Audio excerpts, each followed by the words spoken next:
Hello दोस्तों, स्वागत है हमारे नए वीडियो में। आज की वीडियो में हम लोग एक रोमांटिक ड्रामा मूवी को एक्सप्लेन करने वाले हैं। इस मूवी के शुरुआत में हम लोग एक लड़की को देखेंगे जो कि पैसों के लिए एस्कॉर्ट का काम किया करती थी और वो हमेशा अलग अलग लोगों के साथ इंटीमेट होती है। एक दिन जब वो एक लड़के को लेकर अपने घर में आती है तब उसकी मॉम को ये बात पता चल जाती है। इसके बाद क्या होता है ये हम आगे इस वीडियो में देखेंगे। तो चलिए इस मूवी को शुरू करते हैं। मूवी के स्टार्टिंग में हम लोग एलिस को देखते हैं। वो अपने सीनियर क्लाइंट के साथ इंटीमेट हो रही होती है। इसके बाद जब वो लेडी सेटिस्फाई हो जाती है तब वो एलिस के लिए एक लिफाफा छोड़कर वहां से चली जाती है। इस लिफाफे में काफी सारे पैसे होते हैं। असल में एलिस एक एस्कॉर्ट का काम करती थी। इसके बाद वो एक क्लब में जाती है। वहाँ उसके दोस्त उसी का वेट कर रहे होते हैं क्योंकि आज एलिस उन्हें पार्टी देने वाली थी।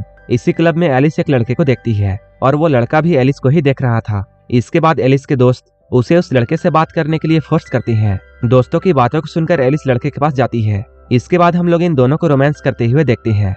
उस लड़के के साथ इंटीमेट होते हुए एलिस को अपना बचपन याद आता है जब उसकी माँ ने कुछ पैसों के लिए एक बुढ़े को एलिस को बेच दिया था। उस वक्त एलिस की उम्र काफी कम थी। अब हम लोग प्रेजेंट टाइम में देखते हैं। एलिस जिस लड़के को रात में अपने घर लेकर आई थी वो अपना काम करके सुबह में जाने लगता है। तभी एलिस के मोबाइल में एक मैसेज आता है और इस मैसेज को क्रिश्चियन ने भेजा था। क्रिश्चियन एलिस का बहुत अच्छा दोस्त होता है। जब एलिस को मालूम होता है शाम में क्रिश्चियन उससे मिलने वाला है तब वो काफी ज्यादा एक्साइटेड हो जाती है क्योंकि क्रिश्चियन से मिले हुए उसे काफी टाइम हो चुका था। ये बात वो अपनी मॉम को बताती है, लेकिन उसकी मॉम को इन बातों से कोई भी फर्क नहीं पड़ता है। एलिस की मॉम उससे कहती है, तुम रोज नए नए लड़कों को लेकर यहाँ आती हो और उनके साथ शोर मचाती हो। तुम्हारे इन हरकतों के वजह से मुझे सोने में बहुत दिक्कत होती है, इसलिए अब तुम थोड़ा कम शोर किया करो। एलिस की मॉम ये अच्छी तरह जानती थी कि एलिस अपने रूम में क्या करती है, लेकिन वो एलिस को कुछ भी नहीं कहती है क्योंकि एलिस रोज अपनी मॉम को पैसे दिया करती थी। रात में क्रिश्चियन एलिस के घर में आता है। क्रिश्चियन के आने से पहले ही एलिस ने यहाँ का माहौल को रोमांटिक बना दिया था। क्रिश्चियन यहाँ आते ही एलिस को किस करना चालू कर देता है। एलिस क्रिश्चियन से पूछती है, तुम आजकल मुझसे मिलने के लिए नहीं आते हो, क्या तुम्हें कोई दूसरी मिल गई है? इस पर क्रिश्चियन उससे कहता है, ऐसी बात नहीं है, असल में मैं एक रेस्टोरेंट खोलने वाला हूँ और उसी की वजह से मैं थोड़ा बिजी हूँ। और रही किसी और की बात तो तुम ये बात जान लो कि तुम मेरी फेवरेट हो। यहाँ एलिस किसी बात को लेकर उदास होती है। ये देखकर क्रिश्चियन उससे पूछता है, क्या बात है और तुम इतनी सैड क्यों हो? जिस पर एलिस कहती है उसकी मॉम की सर्जरी होनी है और जिसके लिए उसे 4 लाख रुपए चाहिए। ये सुनकर क्रिश्चियन उससे कहता है, तुम टेंशन मत लो, मैं नेक्स्ट वीक तक 4 लाख रुपए तुम्हारे अकाउंट में डाल दूंगा।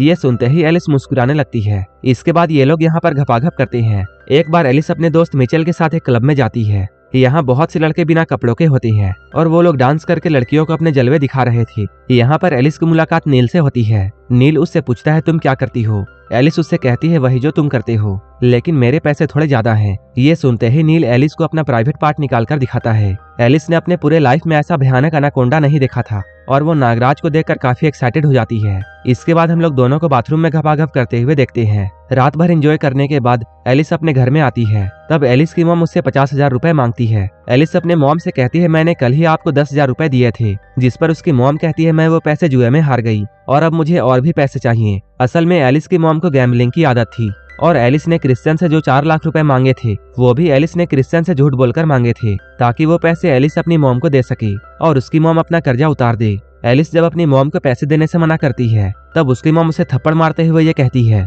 तुम्हारी हिम्मत कैसे हुई मुझे मना करने की? तुम्हें ये बात नहीं भूलनी चाहिए कि मैंने ही तुम्हें पैदा किया है। ये सुनकर एलिस अपनी माँ से कहती है, हाँ मुझे ये अच्छी तरह पता है कि आपने ही मुझे पैदा किया है, लेकिन कौन सी ऐसी माँ है जो अपनी छोटी सी बच्ची को एक बुढ़े के हाथों बेच देती है? ये कहते हुए एलिस के आंखों से आंसू आने लगते हैं। एलिस अब अपनी माँ से काफी परेशान हो चुकी थी क्योंकि घर के सारे खर्चे उसे ही उठाने पड़ते थे।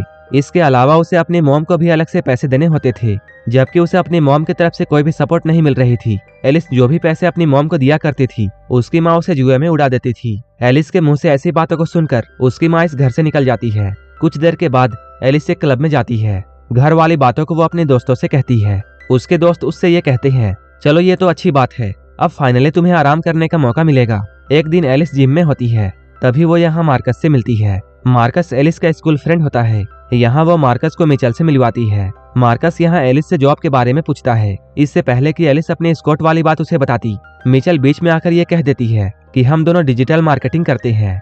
ये सुनकर मार्कस कहता है, ये तो बहुत अच्छी बात है। जाते हुए वो एलिस का नंबर लेता है, लेकिन यहाँ पर एलिस कहीं और ही खोई हुई थी। ये देखकर मिचेल ही मार्कस के फोन में एलिस का नंबर डाल देती है। इसके बाद मार्कस यहाँ से निकल जाता है। रात में मिचेल एलिस से ये पूछती है, मार्कस ने कॉल किया था क्या? जिस पर एलिस मिचेल को ये बताती है, मार्कस बार बार कॉल कर रहा है। तब मिचेल एलिस से कहती है, मुझे ऐसा लगता है शायद वो तुमसे प्यार करता है, इसलिए तुम उसे एक बार चांस देकर देखो। एलिस कहती है ये सब तो ठीक है, लेकिन जब मार्कस को मेरी सच्चाई पता चलेगी। ये कहते हुए एलिस फोन काट देती है। तभी क्रिश्चियन यहाँ पहुंच जाता है। क्रिश्चियन को यहाँ अचानक देखकर एलिस बहुत हैरान होती है, क्योंकि क्रिश्चियन तो नेक्स्ट वीक आने वाला था। यहाँ क्रिश्चियन का मूड बहुत खराब होता है। एलिस जब उससे इसकी वजह पूछती है, तब वो एलिस को एक जोरदार थप्पड़ मारता है। तब वो एलिस से ये कहता है, तुम यहाँ रोज नए नए लड़कों के साथ मजाक करती हो, और जब पैसे मांगने होते हैं तब तुम मेरे पास आती हो।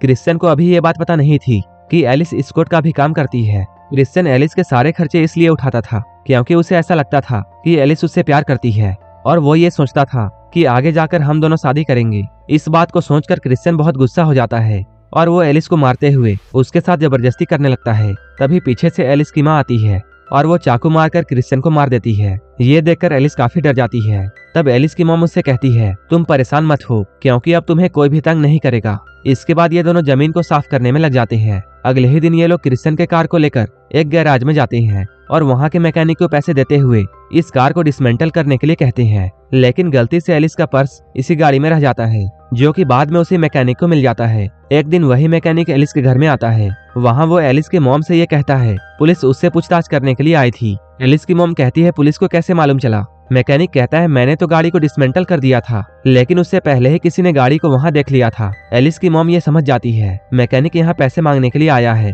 वो मैकेनिक से पूछती है, तुम्हें कितने पैसे चाहिए? इस पर मैकेनिक उससे कहता है 3 करोड़। ये सुनकर एलिस की मॉम एक लंबी सांस लेती है। इसके बाद वो एक चाकू घोंपकर उस मैकेनिक को भी मार देती है। मैकेनिक का खून करते हुए एलिस भी देख लेती है, लेकिन उसके मुंह से एक भी आवाज नहीं निकलती है। कुछ दिनों के बाद एलिस मार्कस से एक रेस्टोरेंट में मिलती है। यहाँ मार्कस एलिस के सामने काफी शर्मा रहा था। मार्कस का ऐसा शर्माना एलिस को बहुत अच्छा लगता है। इसके बाद मार्कस एलिस को एलिस के घर में ड्रॉप करने के लिए जाता है। यहाँ मार्कस एलिस को किस करने का ट्राई करता है, लेकिन एलिस उसे मना कर देती है। ये सुनकर मार्कस बहुत सैड हो जाता है। तब एलिस उससे कहती है, ठीक है, हम लोग ये सब अगले बार करेंगे। यहाँ एलिस की मॉम इन दोनों को साथ में देख लेती है। जब एलिस की मॉम उससे मार्कस के बारे में पूछती है, तब एलिस कहती है वो बस एक क्लाइंट है। इसके बाद वो अपनी मॉम से ये कहती है वो अब स्कॉट वाला काम नहीं करना चाहती है, बल्कि वो डिजिटल मार्केटिंग में काम करना चाहती है। जिस पर उसकी मॉम एलिस से ये कहती है, तुम डिजिटल मार्केटिंग में जितना 1 साल में कमाओगी, इस काम में तुम सिर्फ 1 वीक में उतना कमा लोगी।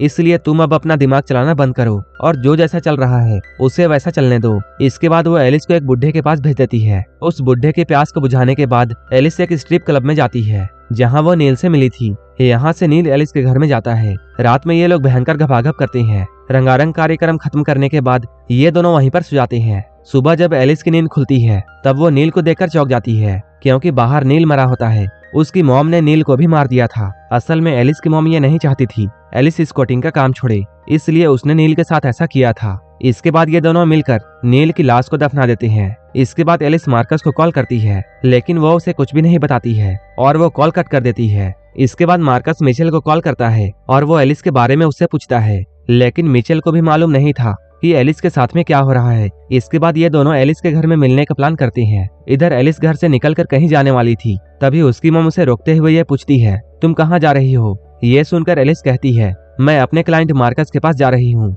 यहाँ पर एलिस की मॉम उससे और भी पैसे मांगती है। एलिस अपने मॉम से कहती है, मार्कस मुझे आज एक साथ पेमेंट करने वाला है। ये सुनकर एलिस की मॉम ये समझ जाती है कि एलिस झूठ बोल रही है। इसके बाद वो एलिस के सर को पकड़कर दीवार में जोर से मारती है, जिससे एलिस का सर फूट जाता है। तभी मार्कस भी एलिस के घर में पहुंच जाता है, इससे पहले कि वो एलिस से मिल पाता। एलिस की मॉम उसके सिर पर वार करके उसे बेहोश कर देती है। जब मार्कस को होश आता है, तब उसके हाथ पैर बंधे होते हैं और एलिस अपने हाथों में चाकू लेकर मार्कस के कानों को काट रही होती है। असल में सच्चाई ये थी कि इस मूवी में दिखाए गए किसी भी मर्डर को एलिस की मॉम ने नहीं किया था, क्योंकि वो सारे खून एलिस ने किए थे। एलिस तो बस ये इमेजिन करती थी कि ये सारे खून उसकी मॉम ने किए हैं। यहाँ एलिस ने मार्कस को जख्मी कर दिया था, लेकिन इससे पहले कि वो मार्कस को मार पाती, मिचेल यहाँ पहुंच जाती है और वो एलिस को ऐसा करने से रोक लेती है। लेकिन इस हाथापाई में मार्कस अपना एक आंख गवा देता है। इसके बाद हम लोग मिचेल और मार्कस को एक डॉक्टर के पास देखते हैं। डॉक्टर इन दोनों से ये कहती है, एलिस को बचपन से ही उसकी माँ ने बहुत सताया था और उसे बहुत टॉर्चर किया था, जिसकी वजह से एलिस के दिमाग में बहुत गहरा असर हुआ था और अपने बचपन में ही एलिस ने अपनी मॉम को मार दिया था। एलिस की दिमागी हालत ठीक नहीं थी, इसलिए उसे एक पागल खाने में एडमिट कर दिया जाता है और यहीं पर यह मूवी खत्म हो जाती है। अगर आपको ये मूवी अच्छी लगी हो तब एक लाइक जरूर कर देना और ऐसे ही वीडियोस के लिए मेरे चैनल को जरूर सब्सक्राइब कर लेना। तो मिलते हैं हमारे नेक्स्ट वीडियो में।